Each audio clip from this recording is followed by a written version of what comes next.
கிறிஸ்துவில் அன்பானவர்களே, நல்லா இருக்கீங்களா? இன்று நம்ம ஆண்டவர் இயேசு கிறிஸ்து முன்னேற்றம் அடைவதை பற்றி பேச போகிறோம். வசனத்துக்குள்ள போக போகிறோம். குறிப்பாக ஆண்டவர் இயேசு இறந்து உயிர்த்தெழுந்து 40 நாள் சீடர்களோடு இருந்து முன்னேற்றம் அடைந்த நாள். இப்போ நம்ம அதை பற்றி சொல்ல போகிறோம். மார்க் அதிகாரம் 16 இறைவசனம் 15. இயேசு அவர்களை நோக்கி, உலகெங்கும் சென்று படைப்பிற்கெல்லாம் நற்செய்தியை பறைசாற்றுங்கள்.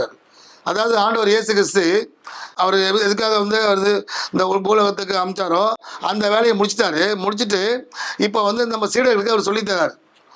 நீங்கள் உலகமும் சென்று நற்செய்தி அறிவிங்கள் அப்படின்னு சொல்கிறார். ஸோ நற்செய்தி என்பது என்னென்னா, ஆண்டவர் எதற்காக பிறந்தார், இந்த 33 வருஷம் அவர் என்ன செய்தார், அவர் உயிர்த்தெழுந்து இன்றைக்கும் பரம தந்தையிடம் அமர்ந்து அவர் நமக்காக பரிந்து பேசி கொண்டிருக்கிறார். ஸோ அவரை பற்றி நம்ம முழுசாக அறிஞ்சு அதை நம்ம பிறருக்கு சொல்லணும். அதுதான் நற்செய்தி.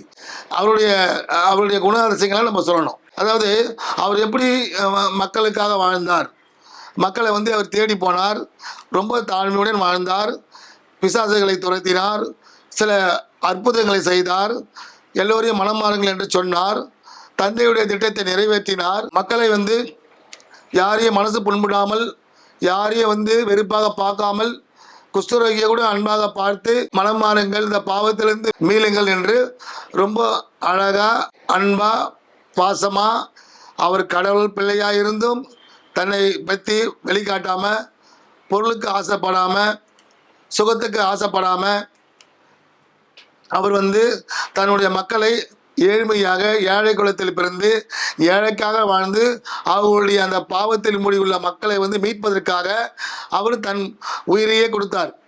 அங்கே இருக்கின்ற பொருளாதாரத்துக்கு அவர் ஆசைப்படல.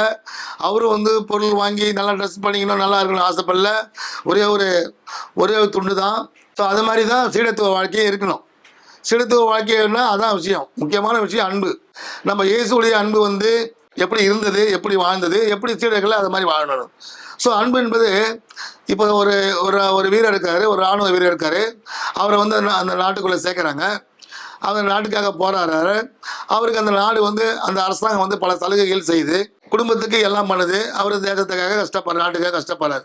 ஸோ ஒரு இராணுவ வீரர் எப்படி அவரை பற்றி அவர் எப்படி இந்த தேசத்துக்காக பாடுபட்டாரோ அதுக்காக தன்னுடைய அரசாங்கம் அவருக்கு எல்லா உதவியும் எல்லா பணியும் செய்யுது. ஒரு நாட்டுக்காக உழைத்த மக்கள் அந்த இராணுவ வீரருக்காக அந்த அரசாங்கம் செய்துனா, நம்ம சீடத்து உலகமும் சென்று நற்செய்தியை பறைசாற்றுங்கள் ஆண்டவர் சொன்னார். அதை நம்ம செய்து கொண்டிருக்க நம்மளுக்கு உதவி செய்யாமல் இருப்பாரா, இல்லை நம்மளுக்கு வாழ்விகளை அற்புதங்கள் அதிசயங்கள் செய்யாமல் இருப்பாரா? நீங்கள் சிந்திச்சு பார்க்கணும். அன்பை நாங்கள் அன்புன்னு சொல்லிக்கலாங்கண்டி அன்பு நீங்கள் யாரையும் நேசிக்கிறதில்லை. அதாவது அன்பு செய்கிறேன் நடிக்கிறீங்கண்டி அந்த அன்பு நீங்கள் எப்படியா முழுமையாக செலுத்தணும், மக்கள் மேலே ஏழைகள் மேலே எப்படி முழுமையாக அன்பு செலுத்துன்றது நான் ஒரு வரைபடம் ஒன்று காட்ட போகிறேன். அதை நீங்கள் பாருங்கள். அதை பார்த்தீங்களா உங்களுக்கு கொஞ்சம் புரியும். அதாவது முதல் அன்பு இந்த அன்பு பாருங்கள். இது ஒரு மனிதனுடைய ஒரு மேரேஜ் ஆகுது, ஒரு கணவனோ மனைவியோ மேரேஜ் ஆகுது. அவங்க லவ் பண்ணி பண்ணுறாங்களோ இல்லை அவங்க அரேஞ்ச் மேரேஜ் பண்ணுறாங்களோ தெரியல. அப்போது அந்த அன்பாகப்பட்டது இந்த இதயத்தில் ஃபுல்லாக இருக்கும். அந்த அப்போ அவங்களுக்கு எந்த ஒரு ஏற்றத்தாழ்வோ எந்த ஒரு பொருளாதாரமோ எந்த ஒரு சமுதாய வேறுபாடும் அவங்களுக்கு தெரியாது. ஸோ அன்பு ஃபுல்லாக இருக்கிறதுனால அவங்க 1 வருஷமோ 2 வருஷமோ சந்தோஷமான வாழ்க்கையை வாழ்வாங்க.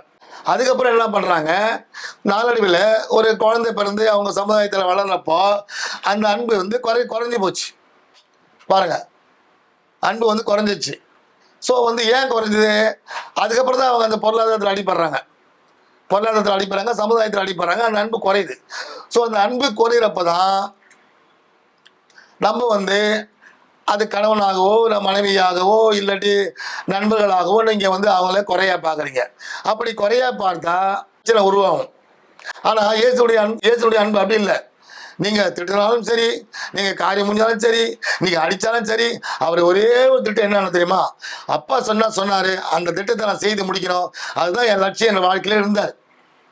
அதுக்கப்புறம் பாருங்கள், ஒரு 5 வருஷம் கழிச்சு பிள்ளைங்கள் பெரிய ஆகிட்ட பிறகு அன்பு சுத்தமாக பாதி குறைஞ்சிரும், அன்பே இருக்காது.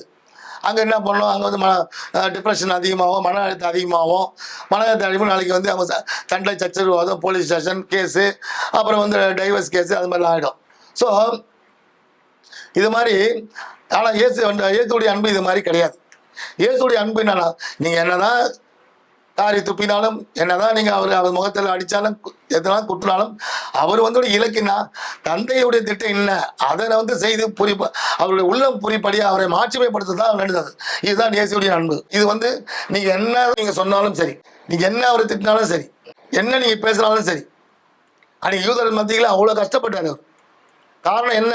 அந்த யூத மக்களை அந்த பாவத்திலிருந்து மீட்படைந்து அவங்க சந்தோஷமா அந்த உலகத்தில் வாழணும் என்று நினைச்சார். நீங்க என்ன சொன்னாலும் அவர் அன்பு குறைய போறது. இதுதான் இயேசுவின் அன்பு. அன்பு குறையாது. ஸோ அதுபோல இயேசுடைய அன்பு எப்படி அவர் முழுமையா இருந்து அவர் தன்னுடைய திட்டத்தை எப்படி நிறைவேற்றினாரோ அதே போலதான் நம்ம சீடத்துவ வாழ்க்கை. அவர் என்ன சொல்றாரு? உலகம் சென்று நற்செய்தியை பறிச்சாடுங்க, நானும் உலகம் முடியும் வரை உங்களோடு இருப்பேன்னு சொல்றாரு. ஸோ அதனால சீடர்கள் எல்லாருமே இன்னைக்கு விண்ணேற்றம் அடைந்திருக்கிறாரு. விண்ணேற்றம் அடைந்தாருன்னா அவர் நம்மளை விட்டு போல, நமக்குள்ளே தான் இருக்காரு. நம்மளுக்குள்ள ஒளியா இருக்காரு. அதை நீங்க யாரும் நம்பல. நமக்குள்ள ஒளியா இருக்காரு. இன்றைக்கும் தந்தையிடம் பரிந்து பேசி தான் இருக்காரு. என் பிள்ளைங்களுக்கு ஒரு டைம் கொடுங்க, அவர் திரும்பி வாழ்வாங்க அப்படின்னு சொல்றாரு. ஸோ நம்ம ஆண்டவர் இயேசு மேல நம்ம அன்பு வச்சுக்கிறோம் அப்படின்னா அவர் எப்படி நடந்தாரோ அப்படி நடக்கணும். அதுல பழைய ஏற்பாட்டுல அதிகாரம் 20 விடுதலை பயணத்துல பாருங்க, அதிகாரம் 20 வசனம் 6, மாறாக என் மீது அன்பு கூர்ந்து என் விதிமுறைகளை கடைபிடிப்போருக்கு 1000 தலைமுறைக்கு பேரன்பு காட்டுவேன்றாரு. இப்ப பாத்தீங்களா, ஆண்டவர் வாக்கு மாறாத தேவன் சொன்னபடி செய்வார். அதாவது என்னுடைய விதிமுறைகளை என்ன? அவருடைய அந்த மனம், அவருடைய எண்ணங்கள், அவருடைய செயல்பாடுகள், அவர் இந்த உலகத்தில் எப்படி துன்பப்பட்டாரோ, எப்படி மற்றவங்களால் அசிங்கப்பட்டாரோ, எது சொன்னாலும் சரி, அவர் கடவுள் மகளுடைய மகனாக இருந்து கூட அவர் தன்னை பணக்காரனா காட்டிக்கலையே, தன்னை அவர் பெருமைப்படுத்தி வாழ்க்கலையே, அவர்கிட்ட தலகணம் இல்லையே. அவர் மனிதன் வாழ்ந்து இப்படிலாம் வாழணுன்றதான் இந்த சத்தியத்தை கொடுத்தாரு. ஸோ சீடர்கள் சீடத்திகள் இப்படி தான் வாழணும். இந்த உலகத்தில் வாழணும். இன்னைக்கு விண்ணேற்றம் அடைஞ்சு நமக்காக நம்ம எடுத்து செய்வேன்னா நம்மளை விட்டுட்டு போயிருக்காரு. இன்னும் நம்மளை நம்பி தான் இருக்காரு. இந்த பிள்ளைங்க இன்னும் மனம் மாறி நம்மளுடைய சொல்லுவாங்க, ஏன் அவர் அப்படி பண்ணாரு? மக்கள் இன்னைக்கு உலக வாழ்க்கைக்கு போயிட்டாங்க. உலக வாழ்க்கைக்கு போயிட்டு பாவத்தில் விழுந்துட்டாங்க. எப்போ ஆண்டவர் விட்டு நம்ம வெளியே வரோமோ உலக வாழ்க்கைக்கு போட்டு பாவத்தில் விழுந்து பல பாவங்கள் செய்து பொருள் சம்பாதிக்கணும் இப்படிதான் போகிறாங்க. ஸோ நான் படைத்த என் சாயலாக படைத்த என் மனிதர்கள் இப்படி போகிறாங்கன்றனால்தான் பிதா தன்னுடைய மகனையே கொடுத்தாரு நமக்காக. அவரு ஏசப்பா தன்னுடைய வேலையை முடிச்சுட்டு அவர் கரெக்டாக போய் இப்போ வலது பக்கத்தில் இருக்கார். வீடு ஏற்பாடு செய்யணும்னு சொல்லிட்டு போயிருக்காரு. இன்னைக்கு நமக்காக வீடு கட்டி கொண்டு தான் இருக்காரு. நம்மளும் அங்கே தான் போனோம். இப்போ நம்ம ஆண்டவர் இப்போ 2ஆம் வருகிறப்போ நம்ம அவரை போல் வாழ்ந்தாலும் அவருக்காக வாழ்ந்தால் நம்மளை எடுத்துக்கொள்ளப்படுவோம். ஸோ அதை சொல்றாரு பாருங்க, என் மீது அன்பு கூர்ந்து என் விதிமுறைகளை கடைபிடிப்போருக்கு 1000 தலைமுறைன்றாரு. நம்ம தலைமுறையோட நம்மளுடைய விசுவாசம் போவாதே. நம்மளுடைய விசுவாசம் 1000 தலைமுறைக்கு, நம்முடைய சந்ததி, நமது குழந்தைகள், நமது பேர குழந்தைகள், பல தலைமுறைக்கு நான் 1000 பேரன்பு காட்டியும் சொல்றாரு. அவருக்கு வாக்கு மாறாத தேவன். அன்பு சீடர்களே, அதாவது ஆண்டவர் இயேசு போல் நீங்கள் எல்லாரையும் அன்பா பாருங்க, அன்பா நேசிங்க, யாரையும் குறைய பார்க்காதுங்க. உங்கள் இதயத்தில் நான் சொல்வது போல் அது ஆண்டவர் இயேசு போல் இந்த முழு அன்பு எப்பவும் நிறைந்திருக்கிறோம். எப்படி ஆரம்பத்தில் மனைவியும் சகோதரியும் எப்படி எல்லாரையுமே அன்பா பார்த்தீங்களா, இதே அன்பு கல்லறை போகிற வரைக்கும் கடைசி வரைக்கும் இதே இயேசை போல் அன்பு முழுமையாக இருந்து சமுதாயத்தை வழிநடத்தவும், சமுதாயத்தில் உள்ள மக்களுடைய பாவங்களை போக்கி அவங்களும் சமுதாயத்தில் நம்மளை மாதிரி இயேசுடைய பாதுகாப்பில் வாழவும் நீங்கள் ஜெபிங்க, ஜெபம் பண்ணுங்க, நல்லா மகிழ்ச்சியாக வாழுங்க, எல்லாம் சம்பாதிங்க, தப்பில்லை. ஆனால் ஆண்டவருடைய பணியை எடுத்து ஒவ்வொரு நிமிஷம் ஒவ்வொரு நொடியும் தினமும் நீங்கள் அவரோடு பயணித்து வாழ நல்லா உள்ள இறைவன் இயேசுராஜாவை நான் வேண்டிக் கொள்கிறேன். ஆமேன். தந்தையை போற்றுகிறேன், புகழ மாறாக்கிறப்பா, இயேசுவை மாறாக்கிறோம் சிவனப்பா. அப்பா இந்த காலத்தை கொடுத்துக்கார் நன்றியப்பா, நேரத்தை கொடுத்துக்கார் நன்றி இயேசுராஜா. என்னோட உயிர் மூச்சை உள்ள வரைக்கும் உங்களுடைய நற்செய்தி அறிவிக்க வல்லமையில பிள்ளையாக மாற்றுவோம்ப்பா. நீங்கள் தந்தை கண்ட பரிசுத்த ஆவியாரை பெற்று உங்களை வார்த்தை எடுத்து கூறி சமுதாயத்தில் வல்லமையில பிள்ளையாக இல்லை மாற்றுமப்பா. நிகழ்ச்சியை பார்த்து கொண்டு எல்லா மக்களையும் உங்களுடைய அன்பு சாட்சிகளாக, அன்பு பிள்ளைகளாக மாற்றுமப்பா.